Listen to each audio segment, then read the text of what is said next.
Alrighty, what's up, guys? It's your boy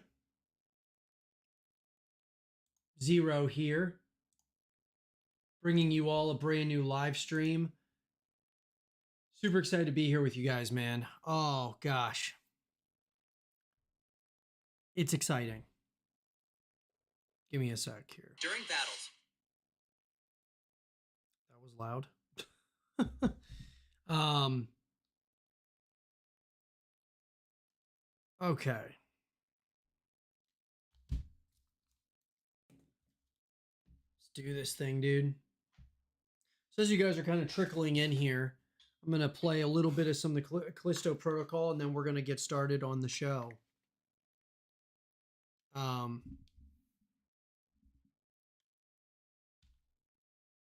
I hope you guys are all having an outstanding day or night so far. What's happening?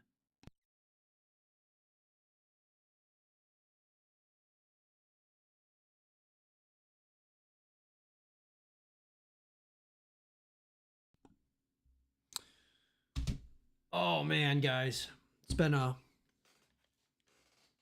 crazy day, but I've got a show for you guys tonight. I can promise you that. We're gonna have a fun time talking about all kinds of different horror games, things in the world of horror.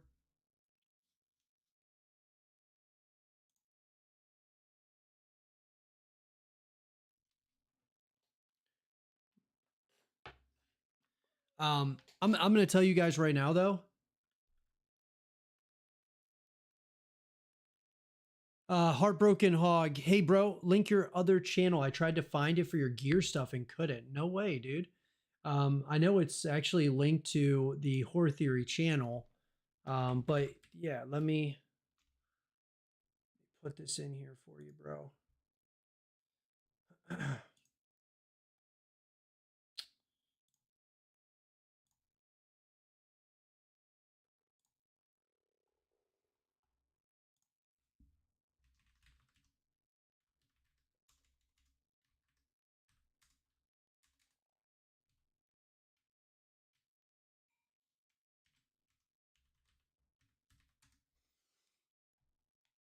And that's I commented on my personal YouTube or on my Zero channel, um, where we post everything in the world of Gears of War and give some insight into what that all means. This is obviously Horror Theory, where we talk about everything in the world of horror. And then on Animal, our team channel, we talk about everything in the world of Call of Duty and GTA. So we kind of have it separated, guys, between a few different channels up to this point in time. So, anyways, I know that's sounds kind of confusing, but that's how we have it structured, at least right now. Vandalism, what is going on, man? How you doing, brother?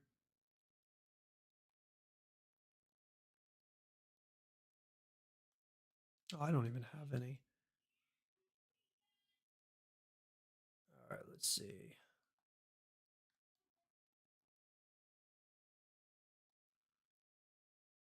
We're just gonna play a little bit of some Callisto Protocol, and then we're gonna get into the show, guys. And I haven't played the Callisto Protocol in a little while. You guys will have to bear with me here. I don't care what anybody says. This is an outstanding game. It for sure. Um, the Callisto Protocol is not a perfect game. It was not a perfect game when it came out, but they fixed it, and a lot of people had already left the game. Before really giving it a second chance almost.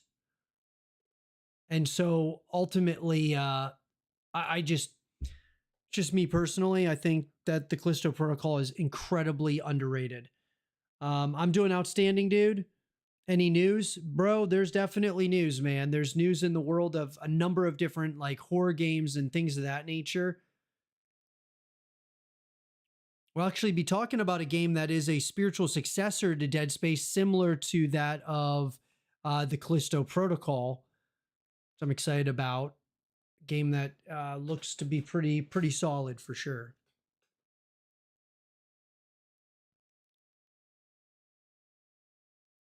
See something here. I really need some ammo here.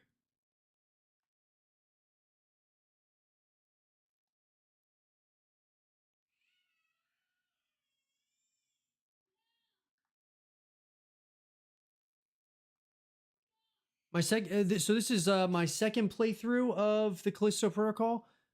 And a lot of times when it's like the second playthrough of any game, I like to really explore and see, just like try to get really immersed into the world and everything else.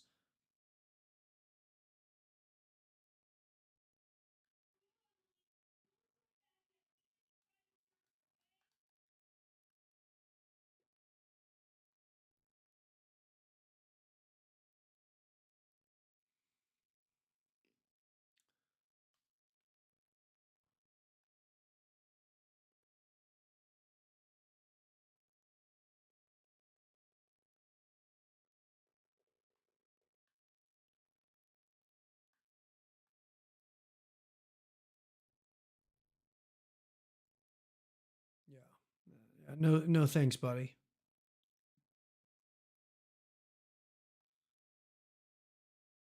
Um so anyways, I wanted to, let's I'm certainly gonna get back into this. The Callisto Protocol. I like I said, guys, I really enjoy the Callisto Protocol for what it is. I don't care what other people really, a lot of people have negative things to say about it, but me personally, I kind of took it for what it was when it first came out. And yeah, there was a lot of bugs and glitches, and there were just like issues. Obviously, the game was released early. Crafton wanted it released early, and so ultimately we got what we got. But I I think that the Callisto Protocol is really well done. And it's unfortunate that it got kind of the backlash and everything else that it did. But nonetheless, um, let's talk about what we want to talk about here on Horror Theory. So, what's up, guys? It's Zero here, and let me switch screens here really quick. Um,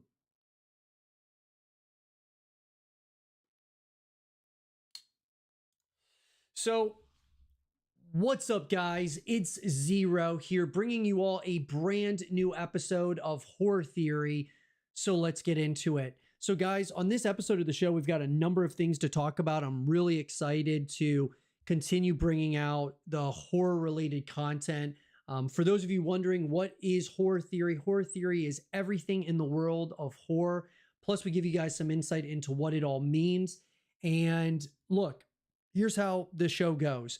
We go over a number of predetermined topics, and then if you have questions and comments, things of that nature, you can get your question answered really easily. We have a tip link in the description down below that helps support the channel. You guys can go there, leave a comment, and then we can certainly address it on the show as long as we deem it appropriate to do so. And if we don't get to it on this show, what's awesome about that tip link, it's actually good 24 hours a day, 7 days a week.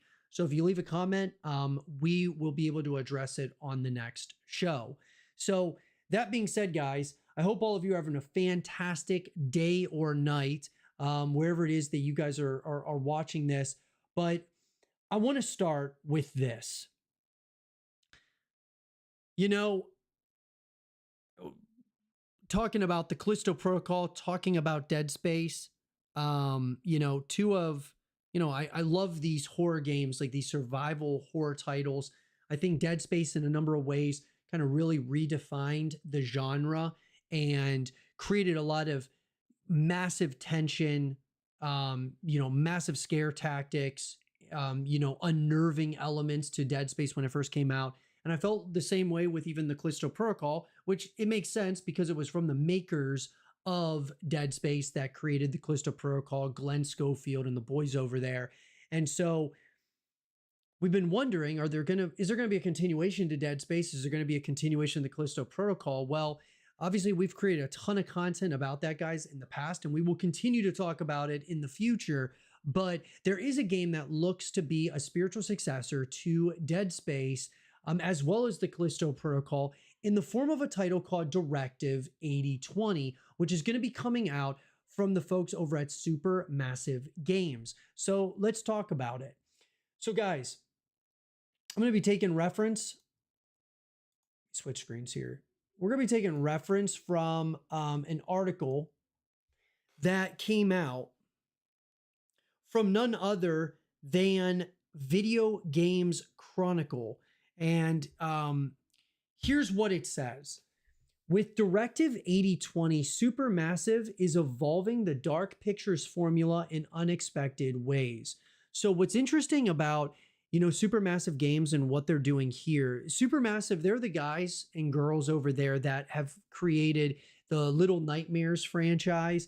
They've created Detroit Become Human. They've done a number of these different, dark picture titles, that being like Until Dawn is very popular. Obviously, the movie came out. And so this is the next entry in the Dark Pictures anthology that they're creating. And it's really fascinating with Directive 8020. I'm not sure exactly what I think about the name, the title of it, but nonetheless, the horror developer wants to make sure you see all that its next game has to offer. So Supermassive Games faces a dilemma that many other developers would envy. It makes games that are popular with people who don't play games. The British developer, based in Guildford, Surrey, is probably best known for its PlayStation horror hit Until Dawn. Totally agree. It is certainly the biggest game that they've done.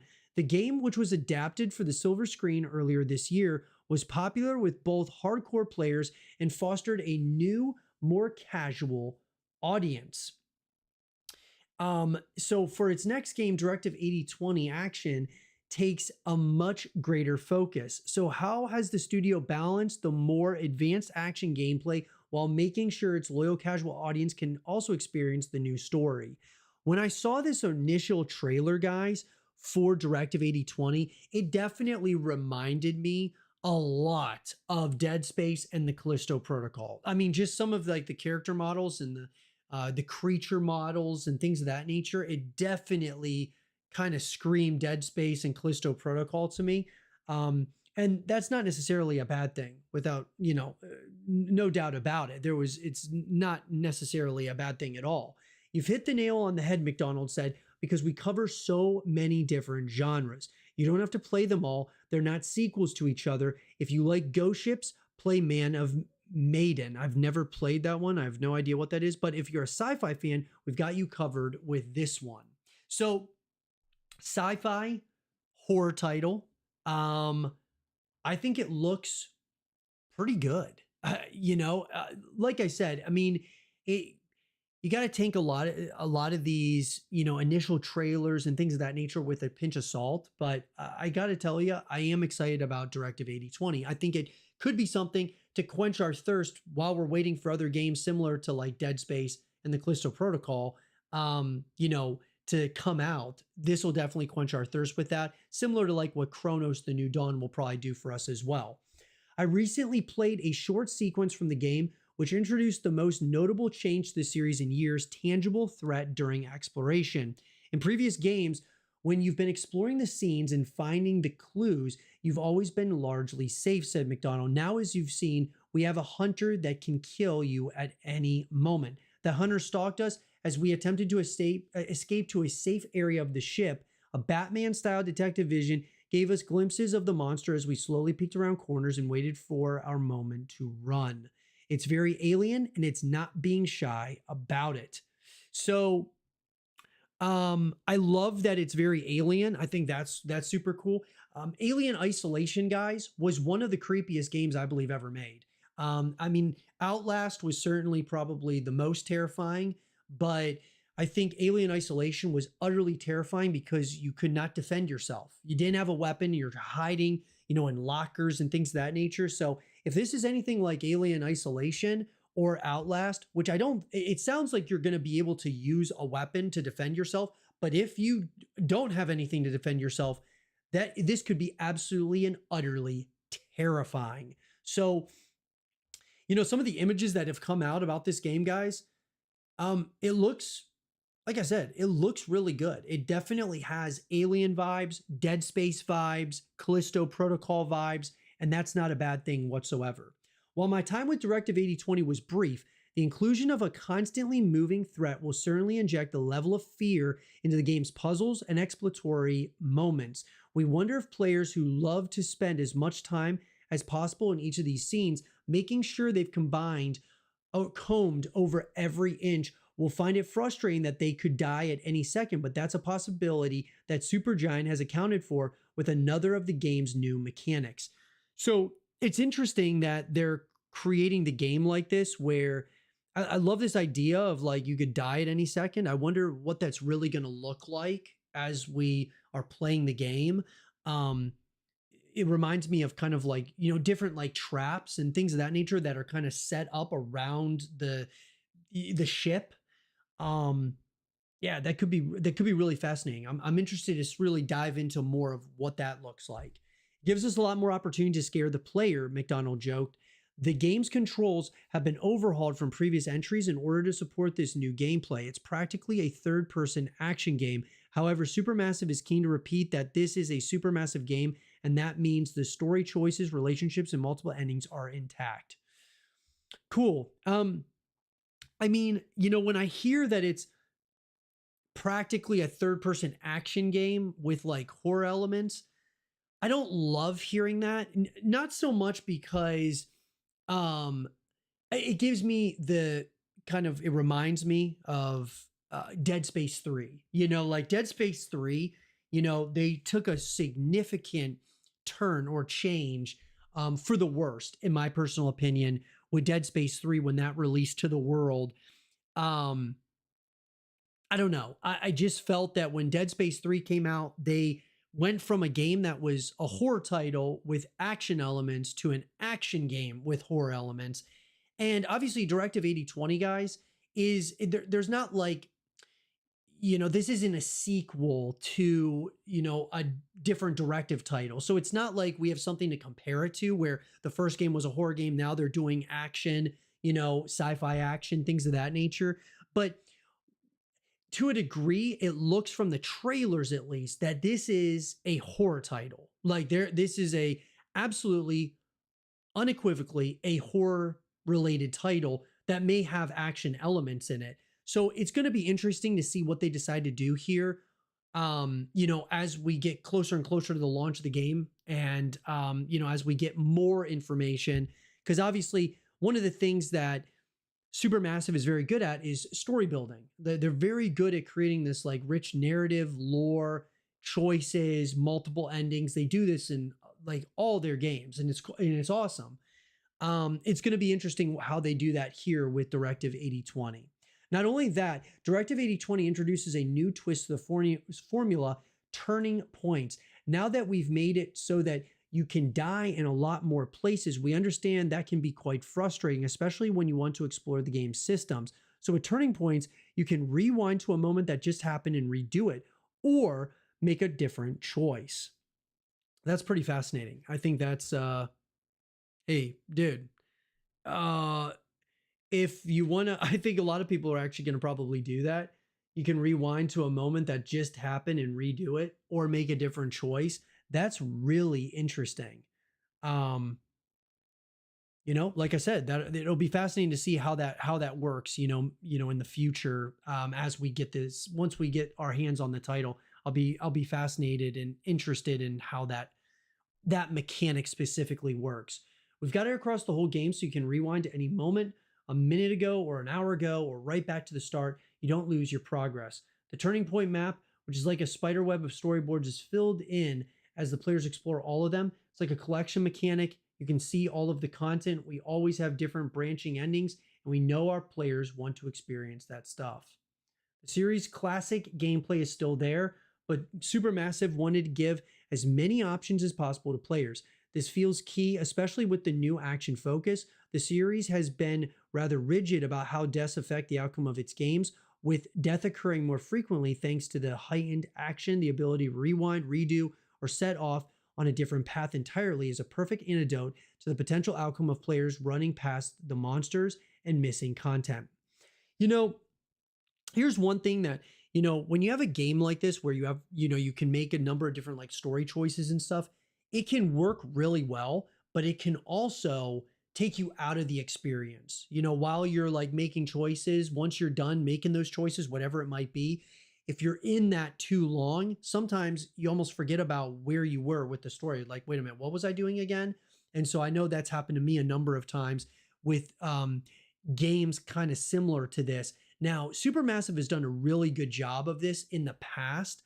Until Dawn, great example of, like it's probably their most famous game without question.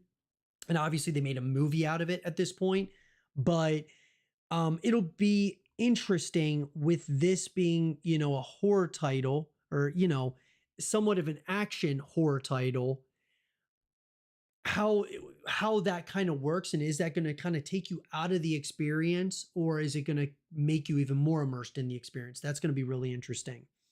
According to Supermassive Games, one playthrough of Directive 8020 will last around 8 hours. However, it claims that to fully fill out the turning point map could take over 40 hours. So that's interesting.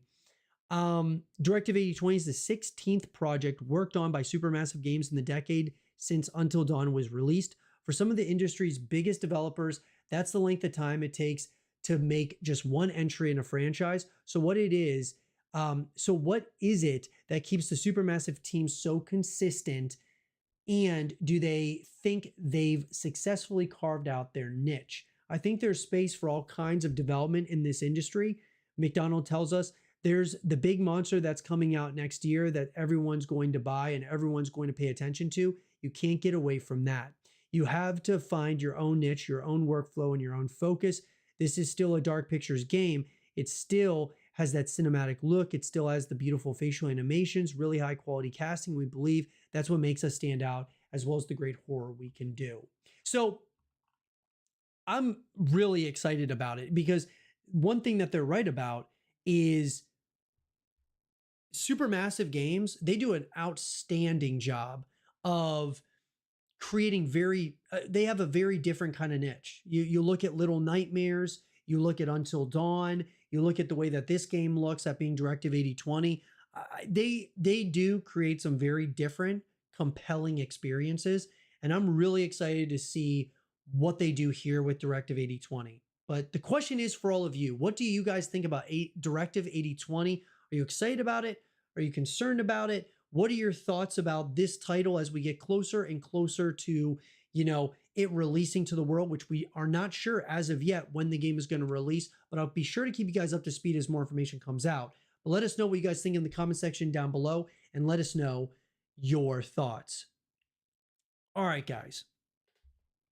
With that down, Heartbroken Hog says, Man of Medan was good, pretty fun if you have a friend for co-op. Sweet, that's awesome, man. Do you think it's possible for a true horror game to be co-op? My favorite thing about Dead Space 3 is I can get to experience Dead Space with a friend. It's a great question, man. I think that you can absolutely have a great horror game be co-op. I just don't think that the co-op experience should be the campaign.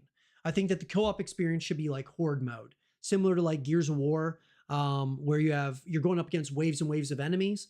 The Callisto Protocol did this perfectly. Callisto Protocol, they have a horde mode that you can play with a friend. It's attached to their DLC, so you can play that separately. But I think as far as a horror game as a single player experience, I think that when you're playing with someone else, a lot of times it's not as scary. It's not as unnerving when you're playing with someone as it is when you're playing by yourself.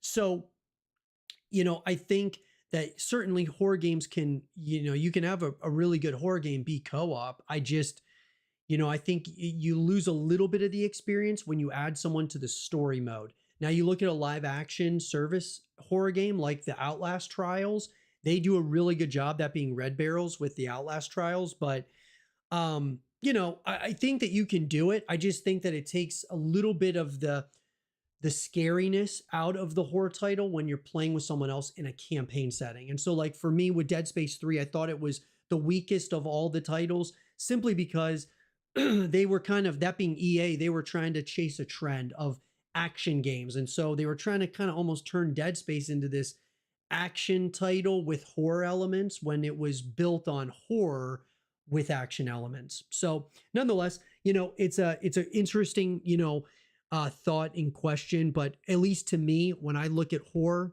I want a single player, experience from the campaign, but I love having co-op modes that bring you back to the experience over and over again. Even multiplayer modes, I think are great as well. You look at games like Gears of War, Gears is a action game, right? A shooter that has horror elements in it, right? And so I look at, why can't you replicate something like that with a horror title? You absolutely can, but when we talk about a true horror story, single player all the way, man. But with that down and out of the way, guys, let's jump into this. We have been talking ad nauseum about State of Decay 3, and for good reason, because State of Decay 3, guys, is one of my most anticipated games of the future. And I know for many of you out there, you are really looking forward to State of Decay 3, but there's a little bit of I think we can all feel it as State of Decay fans. There's a little bit of the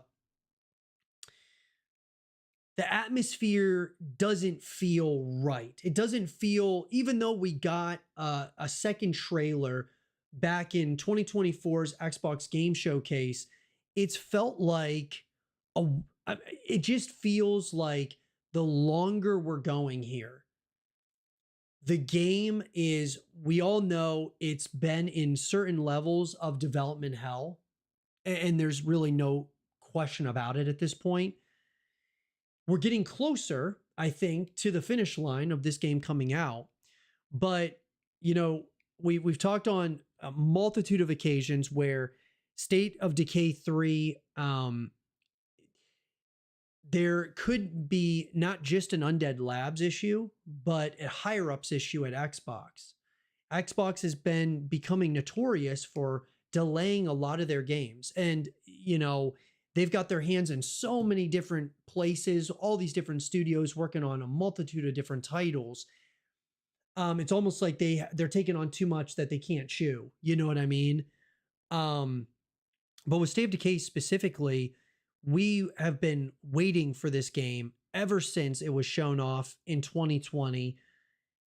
And, we haven't heard much, obviously from 2020 to 2024, nothing, just, radio silence.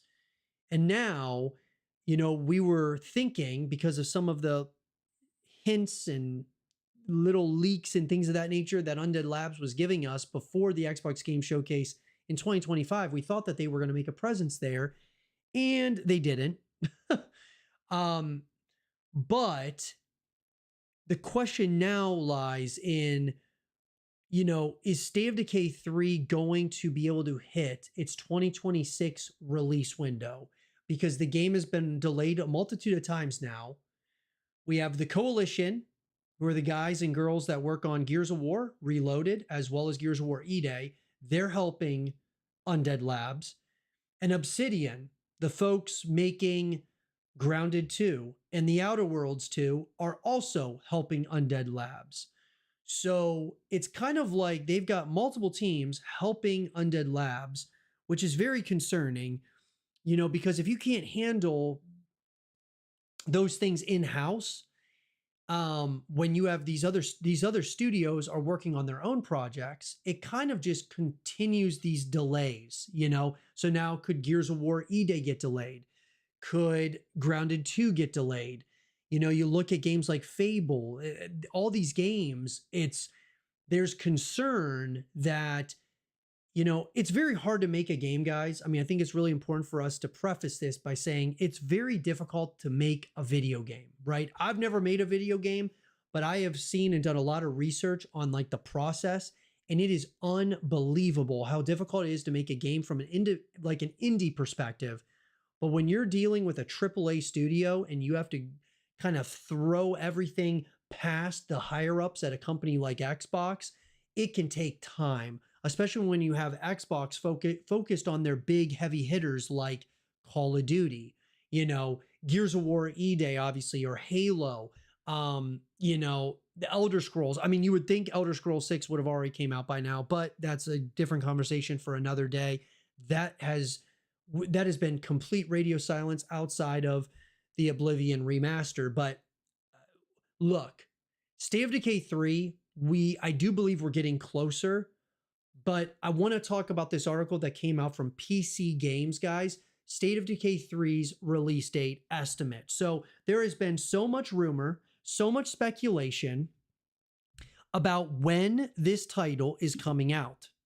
And look,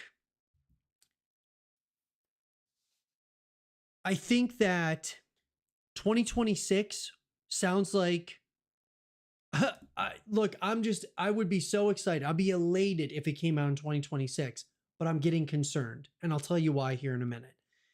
We estimate that State of Decay 3 will release in 2026 based on the cinematic reveal trailer we received at the Xbox Games Showcase and how State of Decay 2 was released 2 years after the reveal of E3 2016. And look, you can definitely look to the past is in terms of like when things get released in the future, like for certain franchises. We've done this a lot with Gears of War as well. Gears of War, Gears 5 was released at this time. So, or it was revealed here, released here. So yeah, Gears of War Reloaded got revealed here, released here. Gears of War E-Day, you can do that. It doesn't always line up, but I get and I understand where they're coming from when they say this. But additionally, Windows Central's Ches Gordon has reiterated on separate occasions over the past months that the game is targeting a 2026 launch, slipping back from the 2025 window Microsoft was ostensibly hoping for. There were hopes it would resurface at Summer Game Fest 2025, though it failed to materialize. Doesn't make any sense that it would be at Summer Game Fest when you had Xbox Game Showcase like right around the corner from that, but I digress. Though the first in the series is a beloved survival game, State of Decay 2 released with a myriad of issues, including many, many bugs. And while there were eventually ironed out, fans of the games felt the second offering lacked the story beats and character interactions that made the initial game so good. It also experienced its fair share of online co-op issues, as it didn't have cross progression and gave friends joining your game little to no incentive to help you out or experience the world together. Well, first of all, I totally disagree here. I think that, at least to me, State of Decay 2, like State of Decay 1 was cool in its own right, but I really feel that the State of Decay 2, when that came out, it really started to build a fan base. And they definitely had bugs. There were glitches. There were issues with, co-op. There was issues. It did have a lot of issues, guys, but the building blocks of greatness are there. Like, a lot of it you just got to fine tune. A lot of it you've got to, I think polish, right? And I think Undead Labs, with the success of State of Decay 2, which I think to an extent it was kind of surprising to Xbox as well as Undead Labs, like just it became like a niche. Like there's really nothing like State of Decay. So they have this niche. They got this this IP that is special. And so maybe that's why they've got the Coalition helping them out, even though the Coalition's working on Gears, why they got Obsidian helping out, even though they've got Grounded too and the Outer Worlds too.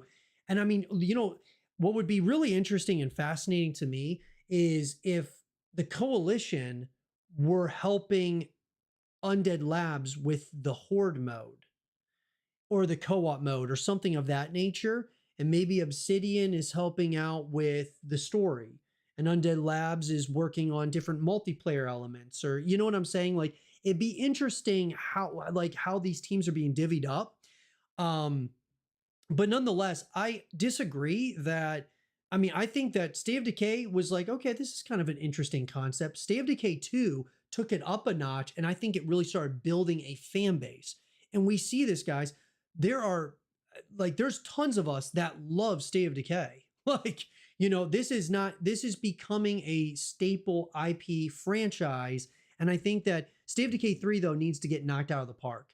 And I think what we've seen so far from the 2020 trailer, reveal trailer, I thought that was great. And I think when we saw like zombie animals and, from that perspective, that's going to be awesome. Then when we got to the second trailer, you saw really the graphic fidelity of this title and how graphically it looks great. Now, the zombies, not really seeing a lot of new zombies. I mean, there's certain elements I think that are really, cool with that trailer. Um, like I said, the graphics alone are incredible, right? I love the shrine, when you lose people in the community and stuff. The story looks like it's going to be something that like tugs at your heartstrings and stuff. It's going to be, I think it's going to be exciting. I just hope there's a lot of variety with like the different zombies and stuff as well. But, and of course, we didn't see zombie animals in that second trailer, which does concern me a little bit. But nonetheless, I think we're building with something. I think Undead Labs has something here. They've got something special. That being said, State of Decay 2 did end up in pretty good shape, and hopefully it laid down a more concrete path for State of Decay 3 to follow. It does seem like the new trailer addresses what was missing from the original story, the camaraderie and in-depth characters we can get behind. We're also hoping that the breakdown mode is present, whether as an extra mode, a DLC, or baked into the campaign in some way. Totally agree, man. I mean, yeah, I think when I look at this, and I think that State of Decay 3 has a real opportunity here to take some of the things that worked, some of the things that didn't work from State of Decay 2 and refine them and polish them and make it better. I think there is something to be said for what Undead Labs has here. And maybe that's why there's so many delays, guys. Maybe the reason why there's all these delays is because they're really taking their time with this project. Because I've stated this a number of times, guys, on the YouTube channel. I've stated it on Horror Theory. I think State of Decay 3 has the makings of being something very special in terms of becoming a flagship IP for Xbox, where we could very well get a multitude of these games into the future. And I think that if Undead Labs does the right thing here and they knock this thing out of the park, we're going to get multiple continuations of State of Decay into the future. I think that State of Decay has the possibility, the opportunity to be like Gears of War, a long withstanding franchise. I also think that when I look at what Gears of War is doing, for example, where Gears is going multi-platform, cross progression, cross play with PlayStation. State of Decay, I think, could very well do this as well at some point. I think you knock out, State of Decay 3, you knock it out of the park, and then you get multiple more continuations of this franchise into the future. And I think it could be, like I said, it could be like the next Gears of War for Xbox. And they could very well release it on PlayStation, and then the fan base explodes. Like, just so many more people coming into the fan base. Because, guys, I've stated that the State of Decay 3 initial trailer, announcement trailer back in 2020, I stated on a multitude of occasions that I felt when I saw that teaser, even though it was just a teaser, it really felt like Xbox was trying to take this approach where they were trying to make State of Decay 3 a competitor to The Last of Us. It was almost like I felt like they were trying to do a Last of Us version, but on Xbox. And obviously, when we got the second trailer all these years later, that's not what's happening, like at all. What they're doing is similar, down the same vein of what's worked for State of Decay up to this point. And it seems like they're doubling down on it just with better graphics and more than likely some added features and quality of life things. So super excited about it. Um, Obviously, guys, we've gotten a number of, I should say two trailers at this point in time. The first one focused on zombie animals or zombie deer specifically, which was gnarly. That thing was awesome. Um, then the second trailer, though, we didn't really get that. It was more of a focus on the community element, more of a focus on, kind of seeing what looked to be some gameplay, potential gameplay. The graphics, incredible. Love the graphics. But no zombie animals in the second one. Like I said, that does concern me. I don't like that we did not see any zombie animals in the second trailer. I think that that is certainly something that is going to continue to help State of Decay elevate to the next level of, the zombie simulation, niche that they have right now. That adds to it, having zombie animals. Imagine having the zombie deer, zombie wolves, zombie bears. You just never know what you're going to come across as you're exploring the world. So I think that it's really important that State of Decay 3 continues to evolve and adapt and, of course, refine and polish the things that weren't working really well in, the second game, right? All the different bugs and stuff from co-op to even to the single player story. So, like I said, overall, guys, State of Decay 3 is one of my most anticipated games of the future. I cannot wait for it. We're going to be covering everything that we find out about State of Decay 3 as it comes out on the YouTube channel right here on Horror Theory. So let us know, though, are you guys concerned about State of Decay 3? Where's your excitement level at this point from the first trailer to the second trailer? When do you think this game's going to release? Do you think they're going to be able to stick to 2026? Or do you think that they're going to get pushed to 2027? Because a lot of people have asked me what my thoughts are on the release date for State of Decay 3. And here's my concern, guys. My concern with 2026 has to do with a couple of things. I felt that we were going to get a release date trailer at the Xbox Game Showcase this year. That did not happen. So we didn't get a State of Decay 3 trailer or release date trailer. All we know at this point is that it sounds like State of Decay 3 is still on track for 2026.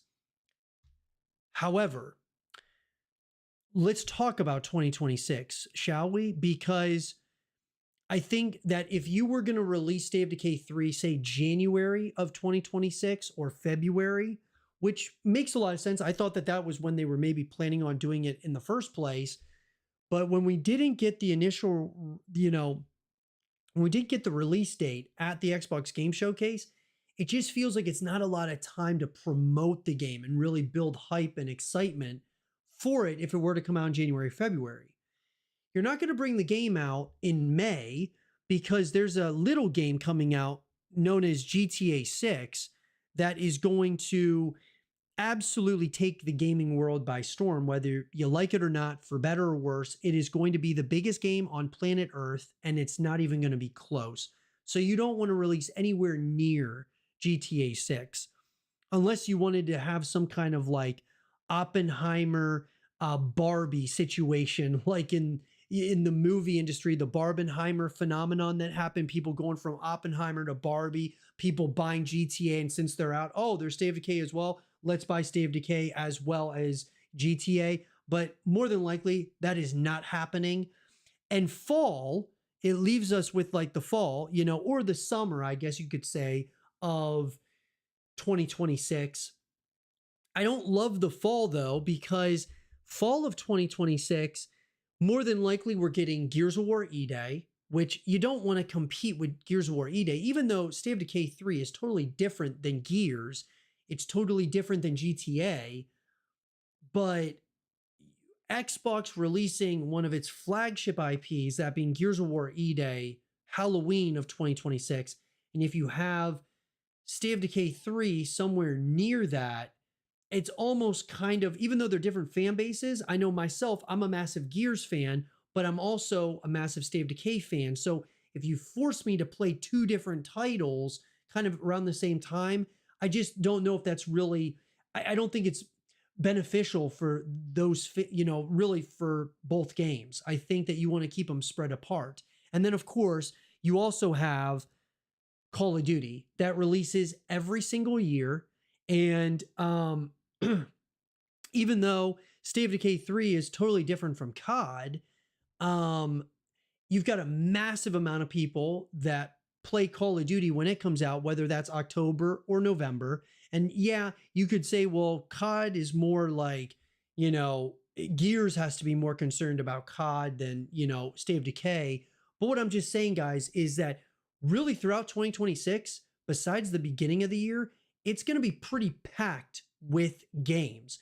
We still don't know about Fable. We don't know about Perfect Dark. We don't know about, Elder Scrolls. We don't know. I mean, there's so many games that haven't come out yet, or we haven't found out about, like when they're going to release, that the slate or the release table of these titles, it could be completely packed as we get into next year. Because a lot of these games are getting pushed further and further. We haven't heard about a new Halo game yet. So, like I said, look, I'm very excited about State of Decay 3. I'm a little bit concerned about when it's going to release, though. I'm a little bit concerned about the state it's in. We were in a limbo state. We were in a development hell cycle for years. After that initial release trailer, that initial teaser trailer that came out in 2020, radio silence for 4 years. Then we got the, a second trailer at the Xbox Game Showcase. Is it going to be another 4 years until we hear something again from State of Decay 3? These are real questions that we have to ask ourselves, because we thought we were going to get something this year. And Xbox seems to have their hands in Call of Duty, Black Ops 7, potentially Gears of War E-Day, maybe Fable, Perfect Dark, Elder Scrolls. I mean, there's so many games that Xbox has their hands in right now that some of these games are kind of almost getting forgotten about, when State of Decay 3 is, I think it's one game away. Like, State of Decay 3 could be the pivotal game where this becomes a flagship IP for Xbox. But nonetheless, guys, I would love to hear your thoughts about it in the comment section down below. What do you guys think with State of Decay 3? Are you concerned? Not concerned? Do you think it's going to release in 2026 or beyond? What do you guys think? Let us know in the comment section down below, and let us know your thoughts. And with that down, guys, let's catch up on some of the comments, shall we? I'm holding out hope for Gamescom for State of Decay. Yeah, look, man, I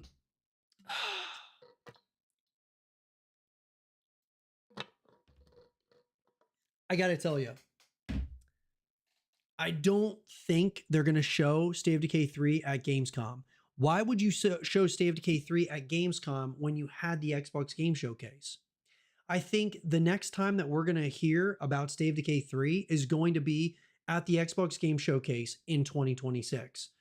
Unless they do a fall showcase this year for Xbox. If Xbox does like a fall showcase, maybe they'll show it there.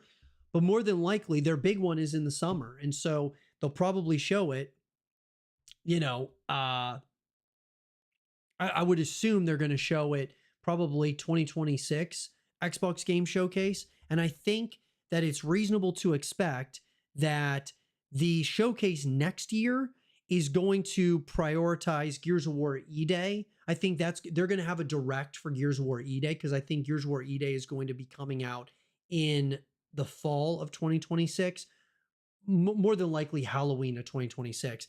and maybe State of Decay 3 gets announced for Halloween of 2027. Just something to think about. I'm not saying that's what's going to happen. I'm hoping it doesn't, but I'm not holding my breath for Gamescom. That is for sure. Sometimes I feel like they're setting themselves for disaster with the delays. It's delay, delay, delay, and people will expect more stuff changes in the game. Yeah, that's an interesting one, Nia. Hope I'm saying your name right. Delays aren't always a bad thing. You know what I'm saying? Like, delays are not like this terrible thing. Most of the time, actually, delays can be a good thing. It can mean like, hey, like the game's not ready yet, so don't release it yet. If the developer is going to give you time, like take all the time you need to make sure it's right, but give us an update. That's where I have a problem. I have a problem when you don't give us an update on what's happening. Just tell us, hey guys, here's a quick screenshot.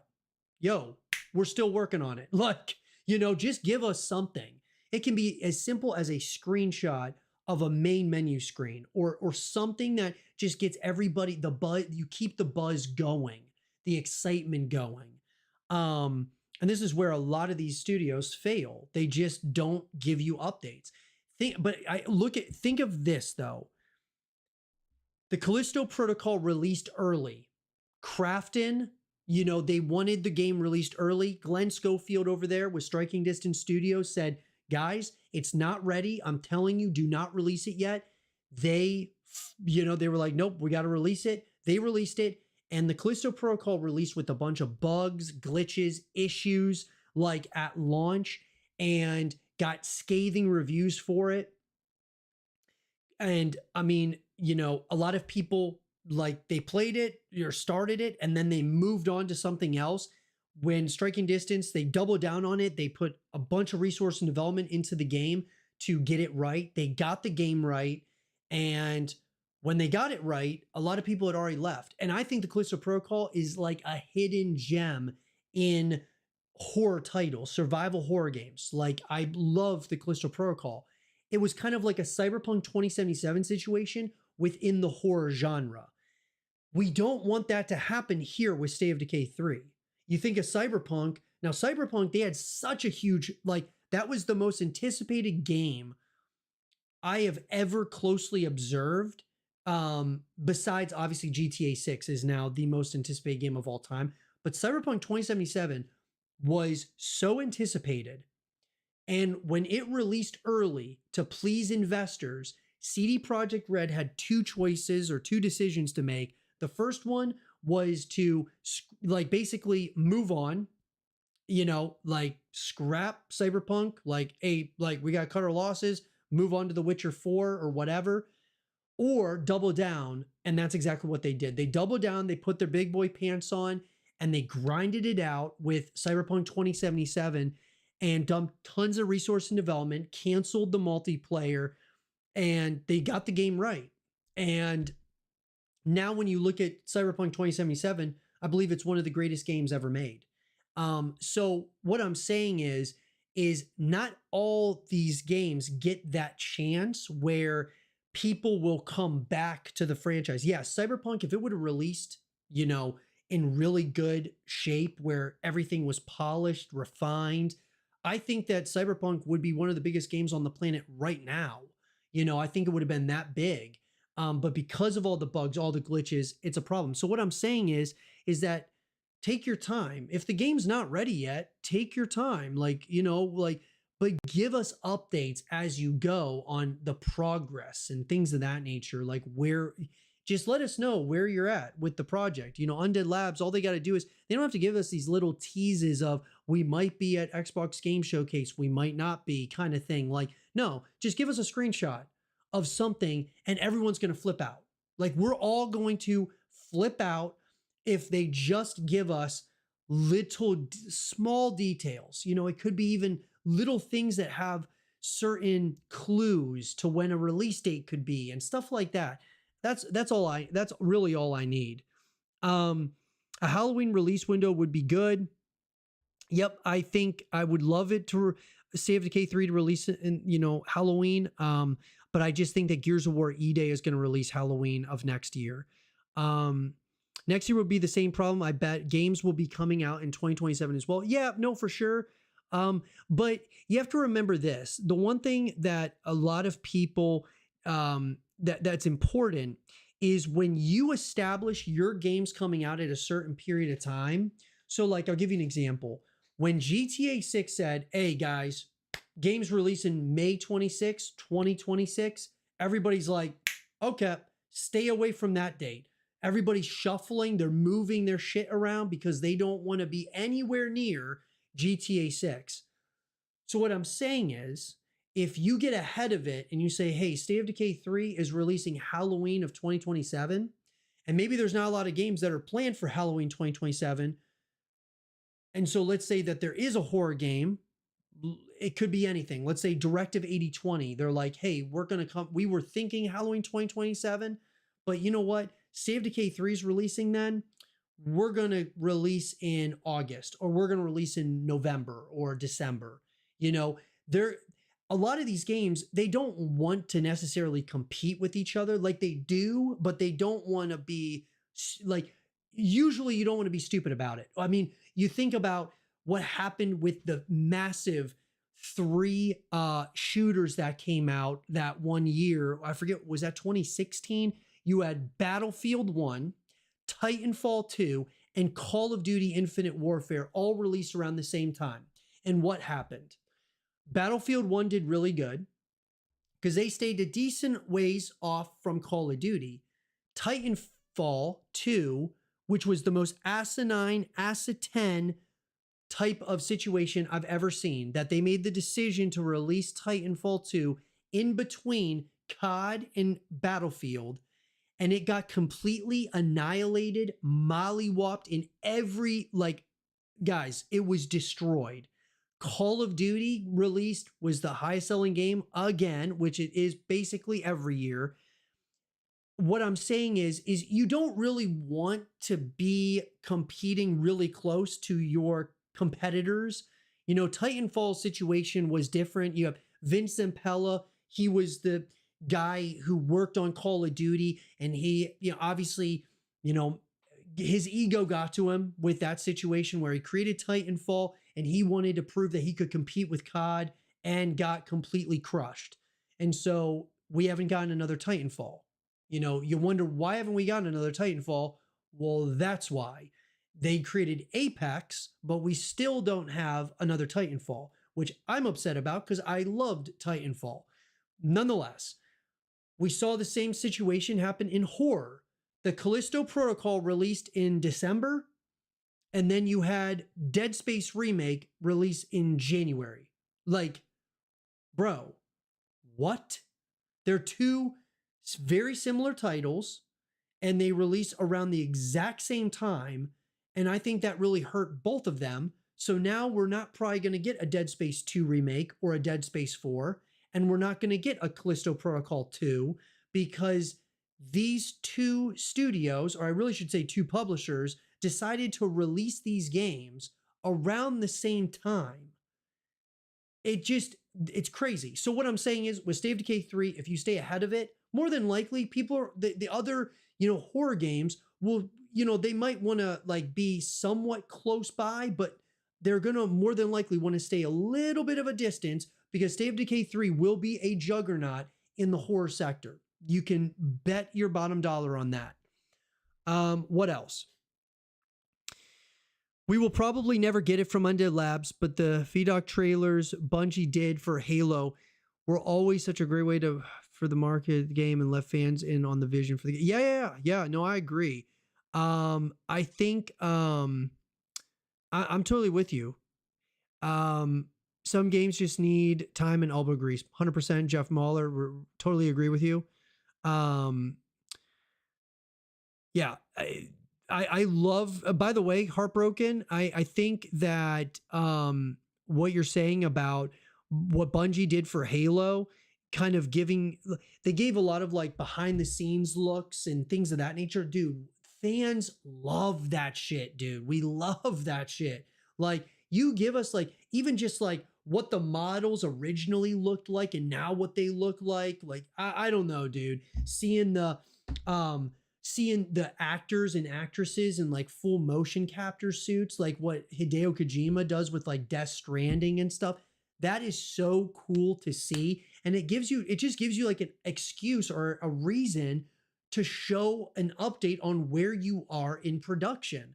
I don't understand why more and more of these studios aren't doing that. They want to keep it super secret or whatever. I mean, I get it to an extent, but don't you want to build hype and anticipation for this thing? I mean, I don't know. It's a little bit wild to me. Um, we're getting Resident Evil 9. Oh yeah, dude. And Jeff, I totally forgot about Resident Evil. Like, I'm really glad you brought that one up because Resident Evil 9 is going to be a monster in February of 2026. A monster. So, State of Decay 3, just never mind, scrap releasing in the beginning of the year, which I don't think that they are now anyway. I thought that they would get an announcement at the Xbox Game Showcase for State of Decay 3 to release, January, February of next year. But that didn't happen. So obviously it's probably later in 2026. But honestly, you don't want to release probably around Resident Evil 9 Requiem. That game is going to be huge. And we've been covering Resident Evil 9 on Horror Theory as well. I think it looks great, guys. I think it's going to be, it'll be a great game to play to, quench our thirst for while we're waiting for other games. I mean, it's going to be a fantastic, it looks like an outstanding game. I think it's going to be fantastic. But yeah, GTA 6, those other games, guys, it's going to be a crazy year next year. But let's talk about another game that, you know what? Another game I wasn't really, I was excited about it, but I'm not as, it's been a while for me. Like, in terms of, it's been a little while since I was really excited for a title in this specific franchise. I'm trying to think the last one. I think the last one that I was really excited about was Homecoming. Silent Hill. I want to talk about Silent Hill, guys, because it's been a while since I really got excited about a Silent Hill title. But I want to talk about Silent Hill F. And the future of Silent Hill is a really interesting one, guys, because I've been Silent Hill, even though I'm not like the biggest, I don't know all the lore, I don't know all those things. I've always been fascinated by it. Even the movies, the movies are fascinating to me. The games are fascinating in their own way. I was just more of a Resident Evil fan than Silent Hill.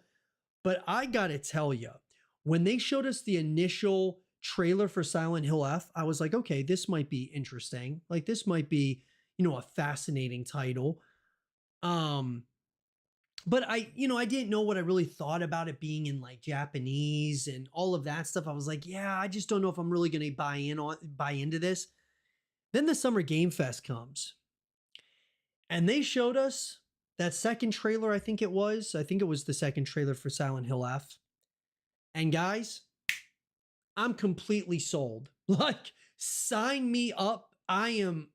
When I saw that trailer, I was like, dude, that looks unnerving. It looks terrifying. It looks different. Like, it's, different from your other Silent Hill titles. Sure, there's similarities, but man, it looks unnerving. Like, it definitely, I don't know, man.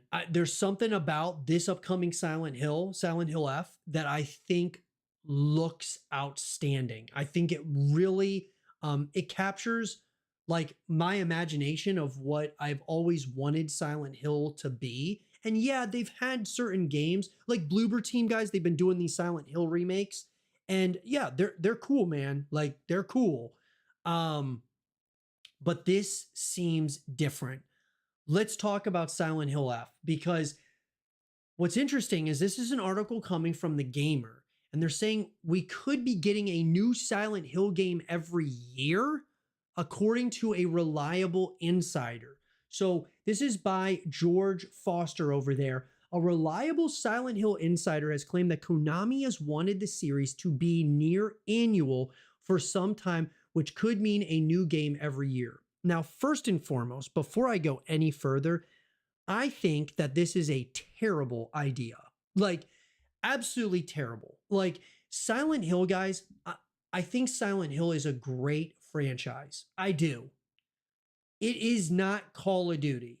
Like, it's not COD. It's not Madden. It's like, yes, it's great. But I truly believe that Silent Hill needs to be like a game that is very well thought out consistently, where you come out with the title, service it for a period of time, and then you move on to the continuation. Like, you should not be coming out with a new Silent Hill every year. Build it. Like, think about, like, I mean, when you think about Silent Hill, it's not as big as Resident Evil. It's not as big as some of these, other horror titles out there. Sure, it's a very large franchise, guys, no doubt. But I'm just saying, this, you definitely want to crawl before you walk before you run before you sprint. You know what I'm saying? Like, you take it in baby steps. Like, you don't need, look, I get where they're coming from. PT was going to probably be the best Silent Hill ever made, just from the playable teaser. Hideo Kojima, Norman Reedus, this is going to be something really special. And then the fallout happens between Kojima and Konami. They split, and he starts working on Death Stranding, which I still would have loved to see Hideo Kojima's Silent Hills. But nonetheless, we didn't get that. So here we are. But a yearly Silent Hill is a terrible idea. Terrible.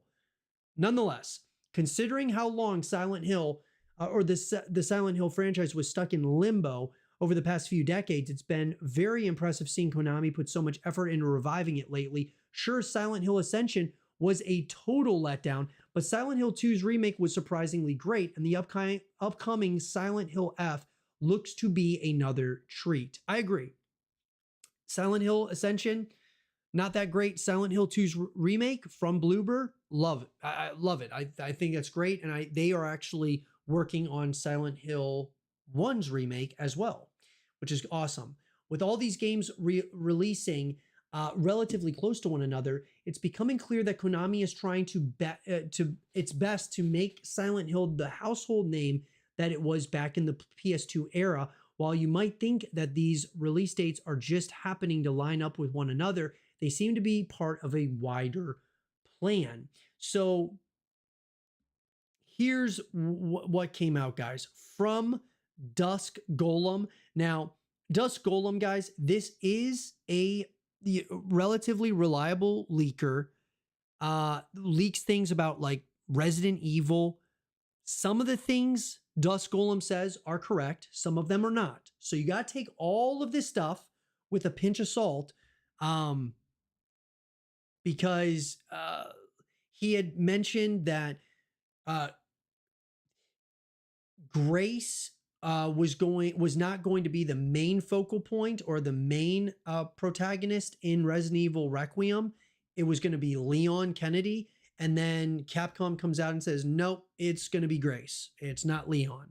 Now, maybe they're putting a front or something, but what I'm saying is Dusk is right about certain things, but there's other things that he's not right about. Nonetheless, I think I said this even back before the Silent Hill revival was officially announced years ago, but the plan always was for Silent Hill to be near annual when it returned. So I really don't understand this. I don't know why Konami wants to do this.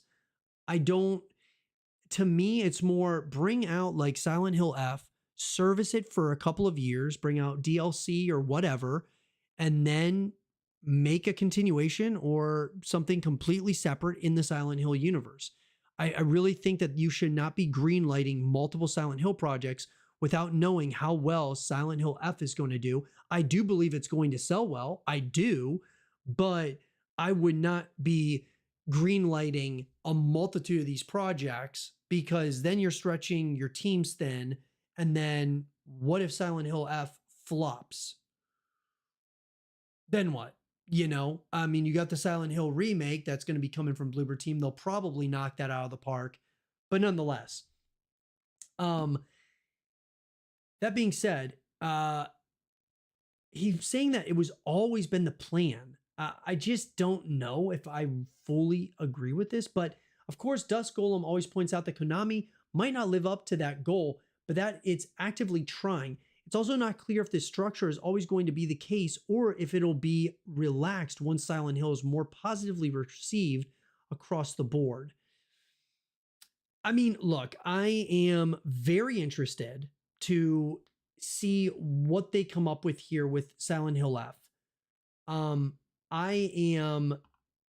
This is one of my most anticipated games, guys, for sure. Like horror games.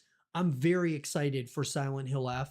I think it's going to be very unnerving. I think just from the looks of it, you know, the actual, you know, graphic fidelity, the graphics look great. The jump scares to the different like character models, the story, it looks great. It really does. This could have some kind of effect, kind of like a Squid Game kind of effect on it, where, you know, obviously Squid Games is massive, right? Like lots of people love Squid Game. This could have that kind of, I feel like that kind of effect almost, where, you know, you've got Americans playing it, but you have other countries playing this thing as well. Japan, out in like Korea and stuff. I think that this could be a game that really gets out there to a lot of people. And I think it could be something really special. I really do. I'm excited about it. I would love to hear your thoughts about it in the comment section down below and let us know your thoughts. And with that down and out of the way, ladies and gentlemen, that's going to do it for Horror Theory.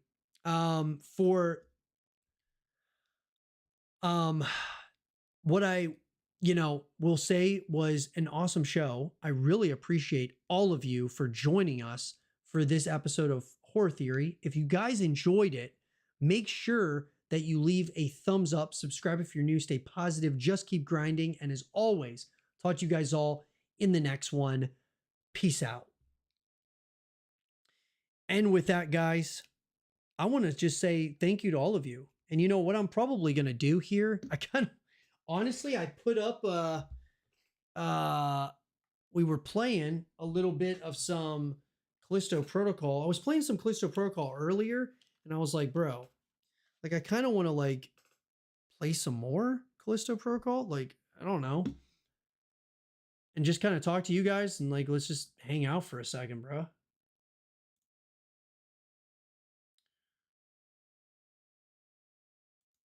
Because to me,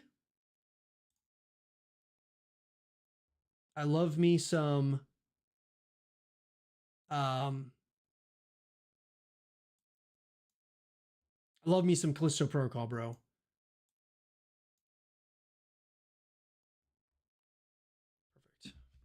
Perfect.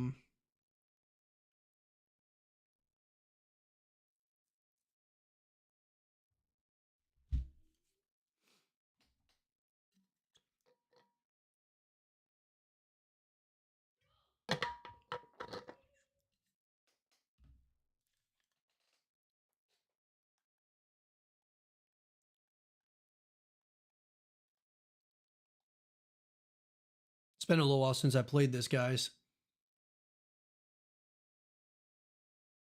But I will tell you that I did love Callisto Protocol. What would you guys think about us like kind of going through games from beginning to end on the channel and just having it as like a big like catalog? I know there's a lot of channels that do that, and so that's why I'm kind of like, do we want to do that? But if you guys would want to see us play games from beginning to end,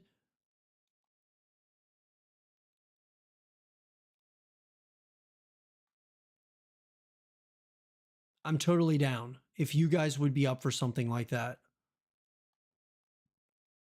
I don't want to explore. I've been trying to explore a little bit more, guys, like in the Callisto Protocol.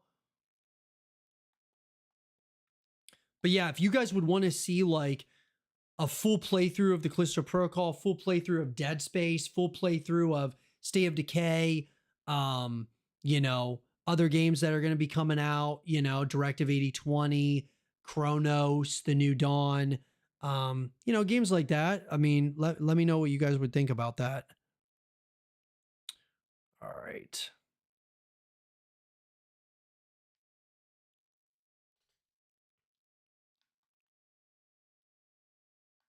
Okay.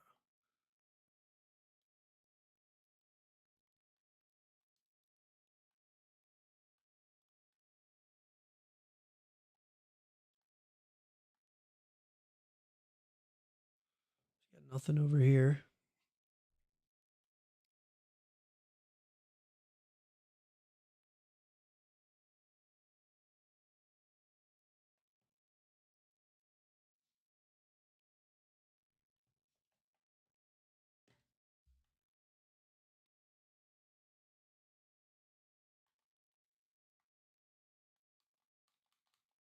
Oh, fuck.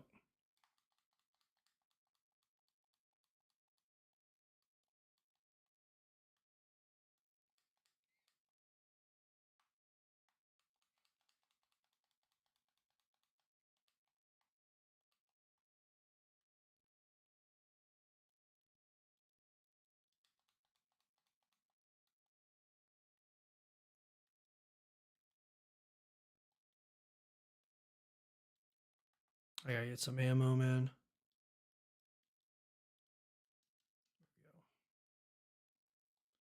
It's been a minute since I played this. It's definitely been a little while. But I do, like I said, I do love the Callisto Protocol. I don't care what anybody says, man. How do I?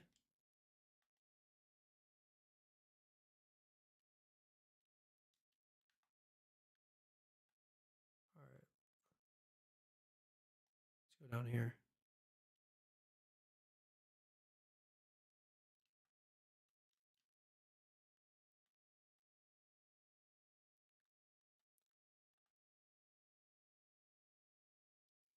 Because I have had some people that have asked us to do like full gameplay walkthroughs or whatever of different horror games on the channel. And so it's not that I don't want to do that. I just know that there's a lot of other channels that do that. So if that's something that you guys are kind of interested in, totally, like I said,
I shouldn't have wasted my bullet, bro.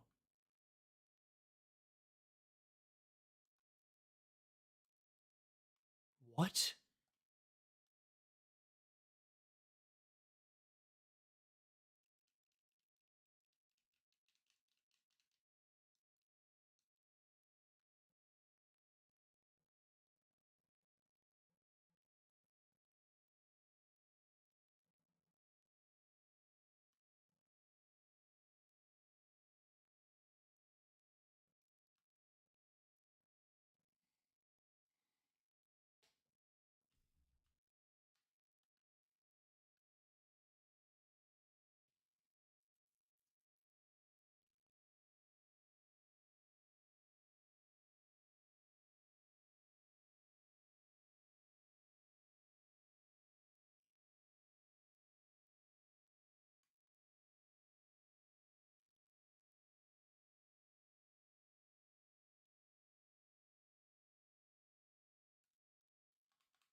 Bro, this guy's a monster.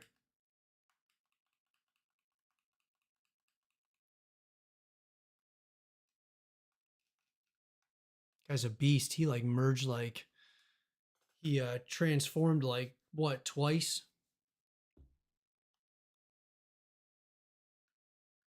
Thank you for telling me where to go, brother.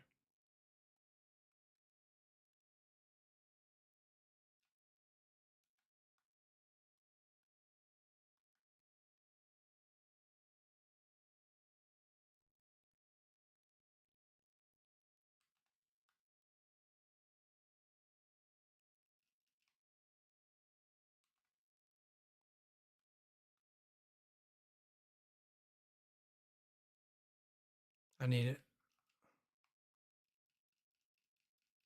I don't really need these Callisto credits, brother. I need ammo. Thank you, sir.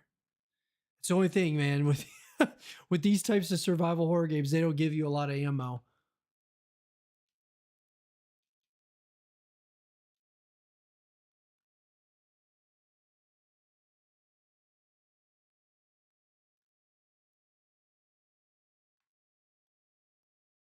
Wait a minute. Let me.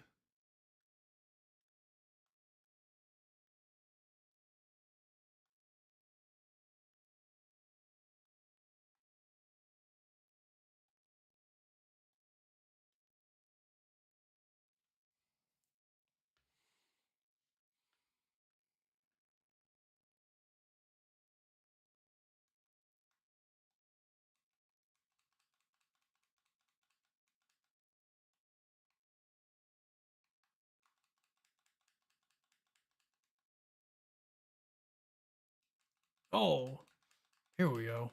Here we go, buddy. Oh, oh.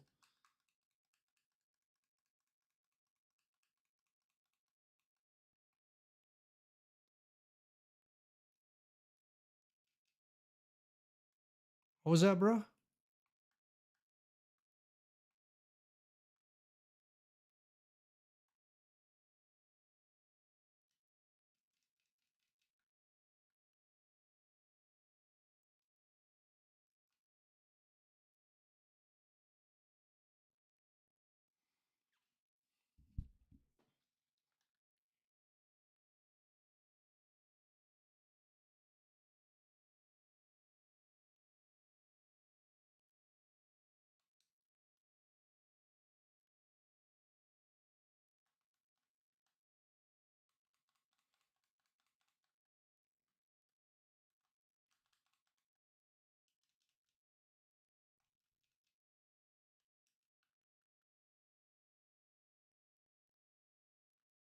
See, dude, I don't care what anybody says.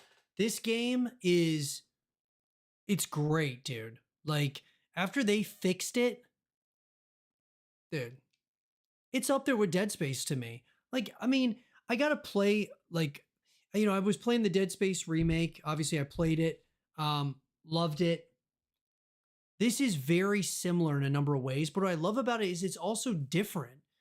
Like some of the uh combat mechanics and stuff are different. It's just different in its own right, but man, for it to get the hate that it got, dude.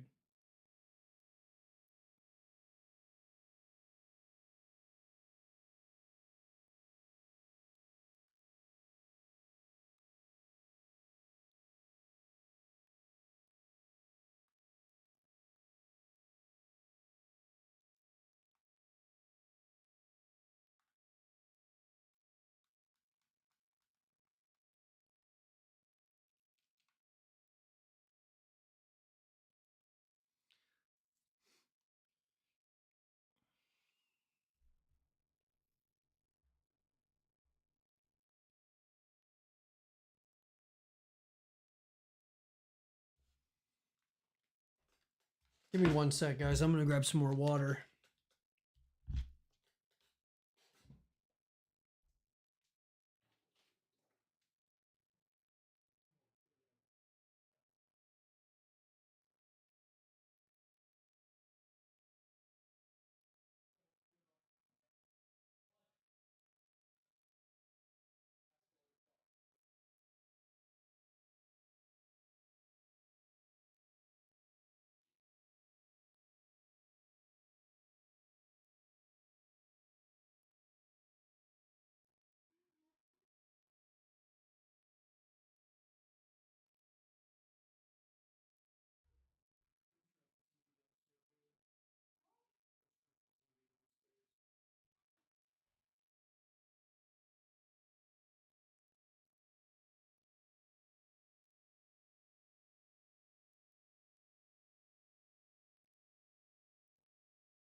Whew. All right, dudes. Got my water here, ready to roll. Um,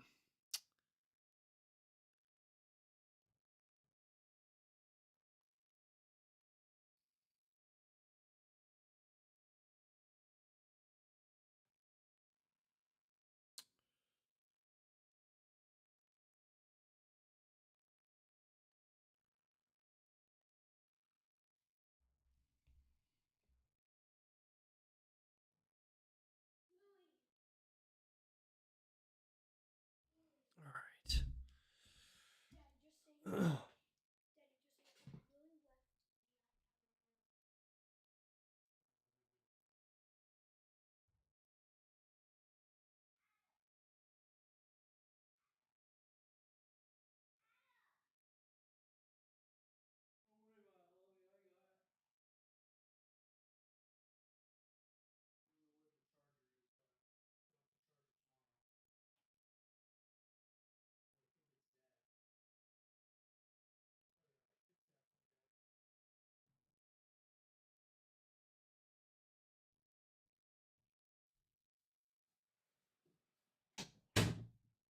All right. Sorry about that, guys. All right, where were we? Oh yes, Callisto Protocol. Do you know how bad, man, I would love for there to be a Callisto Protocol 2? Bro, what they were building here, I thought I thought it could be great, dude. I really did.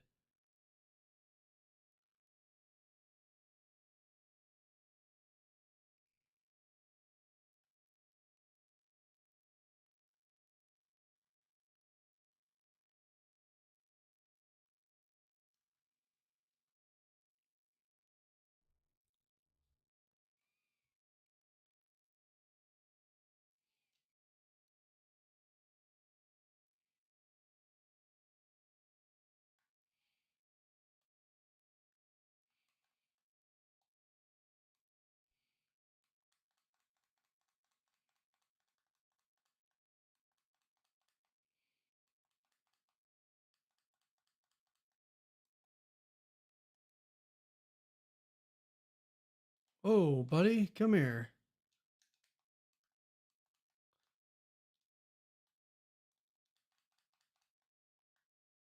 Thank you, sir.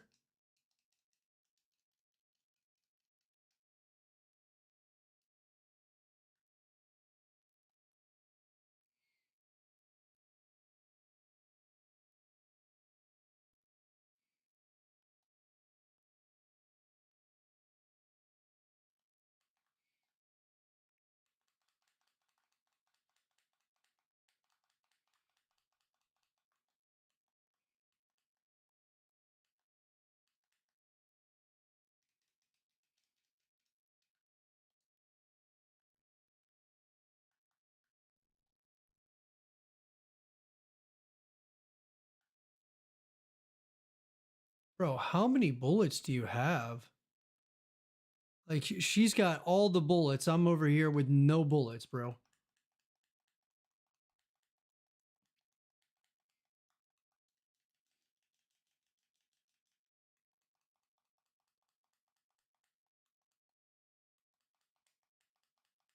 Oh shit, dude.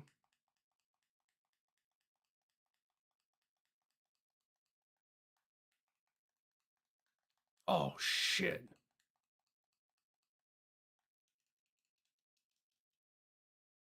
I knew I was going to get hit there.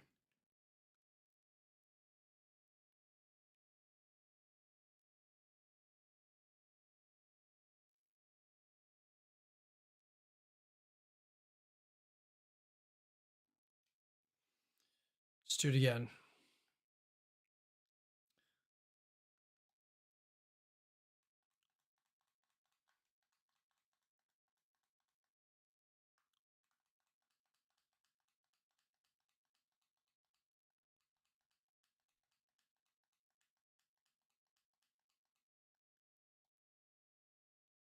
Oh shit.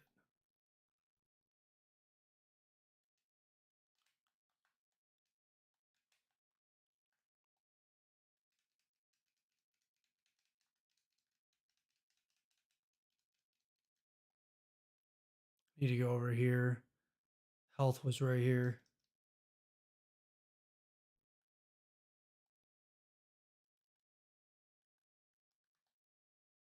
Wait a minute, how do we...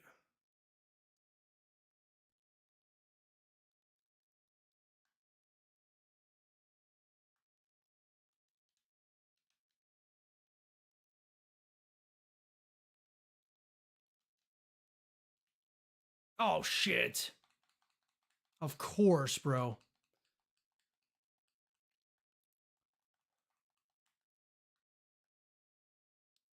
Give me the health injector, brother.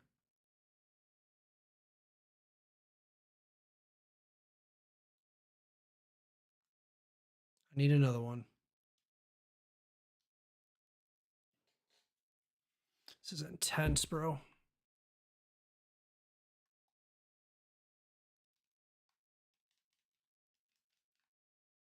What do we got?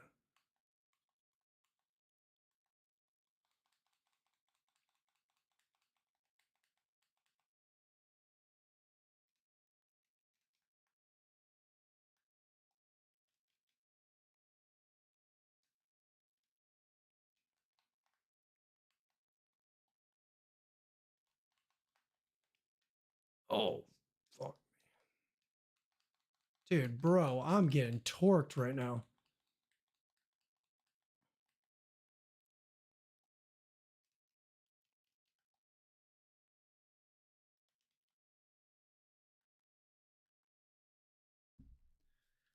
Ooh, buddy.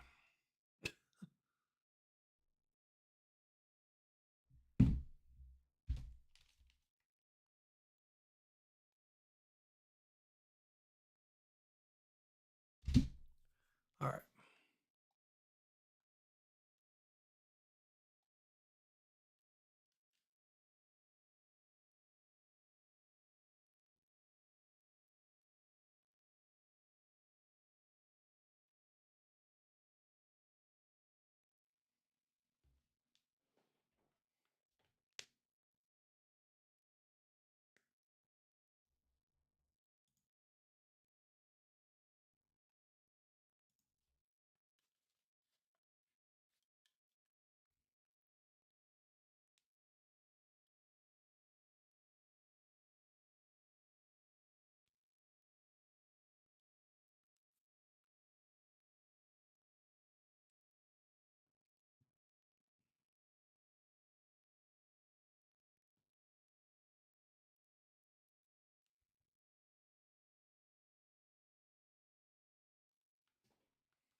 All right, guys.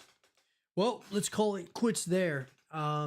Super excited, guys, to be bringing you guys more horror theory, more content to the YouTube channel, and we're gonna be going live more and more for you guys. Um, whether it's here on horror theory, on my personal channel, Animal Zero, talk about everything in the world of Gears of War, and then, of course, on Animal, we are creating Call of Duty and GTA content there. So we're creating a network, guys, like a YouTube network of a lot of content for you guys to take in, whether you're into horror games, whether you're into third person shooters, first person shooters. Got a lot of stuff planned for the future. I'm really grateful for each and every one of you. Thank you so much for joining us as always. And hope you guys enjoyed it. If you guys did, like I said, make sure you guys leave a thumbs up, subscribe if you're new, stay positive, just keep grinding. And as always, I'll talk to you guys all in the next one.